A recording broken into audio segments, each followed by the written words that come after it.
because we spoke about the Sanatani aspects of mantra, I'm going to bring it down to a very practical level for Gen Zs now. Yeah. Okay. I've spoken to multiple materially successful people on the show, billionaires, actors, cricketers, and everyone believes one thing in common, which is that your success or your story or the brand you build in front of the world is an outcome of your own routines. Now, while we speak about spirituality and spiritual practice, one of the most practical practices that a young person can adopt in order to benefit their career is to simply give themselves 10 to 20 minutes before going to bed. Yeah. Sit up in your bed, try keeping your back straight, breathe in through your nose, and let out an oh. And just keep doing that. Yeah. Ideally for 20 minutes, ideally longer. At some point, you'll feel calm enough to allow your mind to welcome sleep into your own reality. And the sleep you'll experience will be much deeper. Yeah. It's a very practical way of sleeping better at night if you're willing to give yourself 10 to 20 minutes before going to bed, but you can do it at any time of the day. My point is that doing this over a month will change your reality.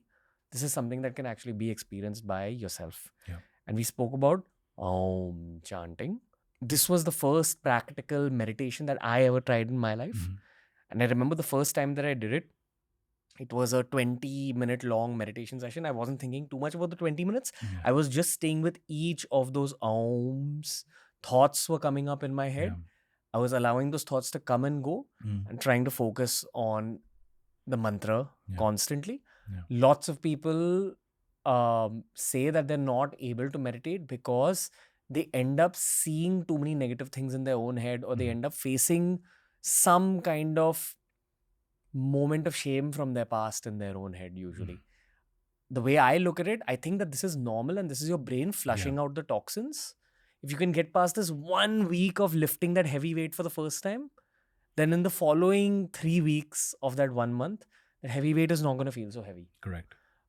And Om chanting is one of the most basic forms of mantra chanting that you can experience yourself. That's when you can actually experience the power of mantras. But because this is a Shiva themed episode, you already brought up one of my favorite mantras, which is the Maha Mrityunjaya Mantra. This is something I discovered very late in life. Almost to the point where I don't think it's very Gen Z friendly because it's a very powerful mantra. It's almost like a spell. It will change your reality. For me, the way I brought it into my life was every day when I was showering, I would play the Shankar Mahadevan 108 time Maha Mrityunjaya Mantra. There's some magic in that. Or find a rendition of the mantra that you enjoy.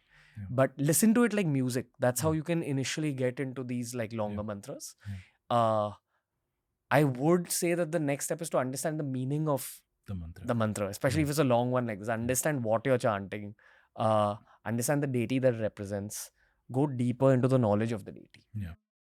I think that Shiva is one of those deities which a lot of Gen Zs are drawn to, especially because the outcome of worshipping Shiva is a calm mind. And everyone needs a sense of calm in today's day and age. Do you agree with me? Do you disagree about anything I said? I agree with you on a lot of things, right?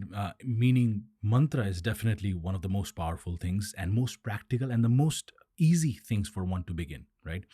Mantra is a part of bhakti yoga. So without that belief, a person would be very reluctant in practicing mantra. So believe, you're asking someone, chanting the Om mantra and feeling that it's really powerful.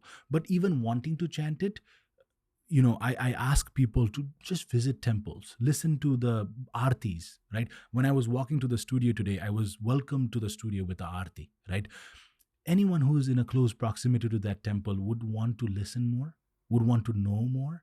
So visit these places. If mantras are very hard for you to, understand or experience the power of it, go to these places, go to these energy centers that we call temples, and then, listen to these mantras. Once you do that, very practical advice, listen to, mantras like songs. There are some mantras that you can listen to like that. Some mantras might not be very suitable in order for you to listen to it, right? Like the Gayatri mantra, for example, is not a mantra that we say it out loud. It's a mantra that is chanted inside, right? A lot of people listen to the mantras outside.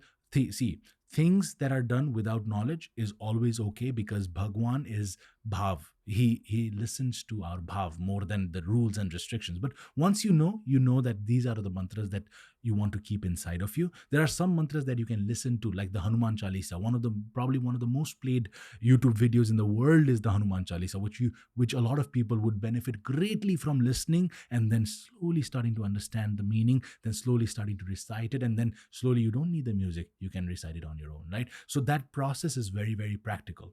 I also like to say that mantra sadhana, like any other sadhana, is a very long process. Be steady with it, be consistent with it, and don't overload yourself. You gave a very good example about people, feeling that soreness through workout in the first week, right? So if you go to the gym, you have had a long break, or you're going to for the first time, and you try to lift the heaviest weight, you might be able to push a few reps, but you will eventually feel very sore, and next day you'll feel like your chest, your triceps, your biceps are starting to fall off. That's the kind of feeling. So even in a spiritual sense, you have, like I said, not nurtured your spiritual self as much. You might be 35, you might be 40, but if you have never chanted a single mantra, your spiritual self is still 5 years old, 3 years old, 4 years old, doesn't know much.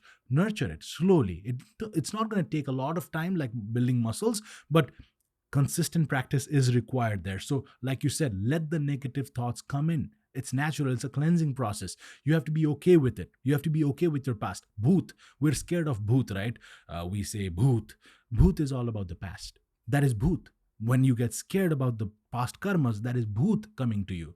Bhoot is not going to come in a sari, or in a gown, in a coat, and scare you. It's your actions that you did in the past that you regret today. That's the bhoot for you. That's what you're scared of. Let the bhoot come, because your mantra is going to protect you from the bhoot, right? You're doing that to cleanse that bhoot of yours.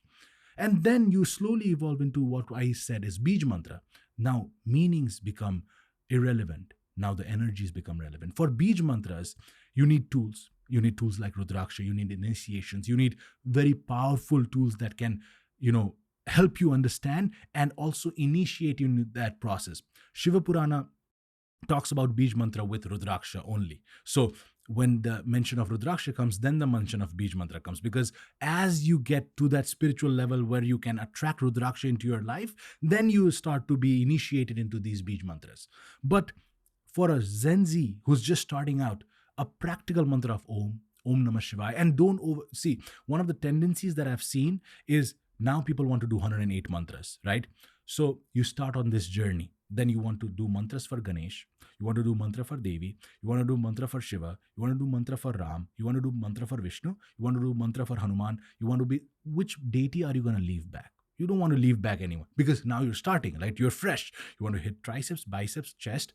I'm giving a material example because we're materially more, we think materially. So I'm connecting spirituality with material, which is wrong to do, but I'm just doing that for better understanding, right? But you don't hit all of these body parts in the same day, do you? No, because one, you don't have time. Time is very precious. I see people struggle because they set too high of a bar spiritually for themselves when they start to begin their spiritual journey. They want to do all the mantras 108 times, then they fail to do even one. So they create a huge barrier. You have to allocate at least 5 hours in the morning or 5 hours in the evening to do all of these mantras, because you want to chant them clearly, right? So as you evolve, it's become a breath. It becomes the language of the mind. But when you're starting out, I don't even say 20 minutes. I just say like 5 minutes, maybe 5 mantras, maybe 3 mantras. Just say Om Namah Shivaya, Om Namah Shivaya, Om Namah Shivaya. Just 3 mantras and sleep, right? When I was young, my mother always used to give me this advice of, hey, thank Pashupatinath, thank Lord Shiva, thank your ancestors, and sleep. So I used to say, Jos Pashupatinath, Jos, and I slept, right? I was not doing these mantra sadhanas, but that feeling of being thankful to the Lord for the day, thankful to Lord Shiva for the day that he gave me, being grateful and sleeping, gave you that sense. And then as you evolve, you're not just okay with just thanking because he's blessing you so much, you feel compelled to give him more of your time. Then you start to do like 5 mantras.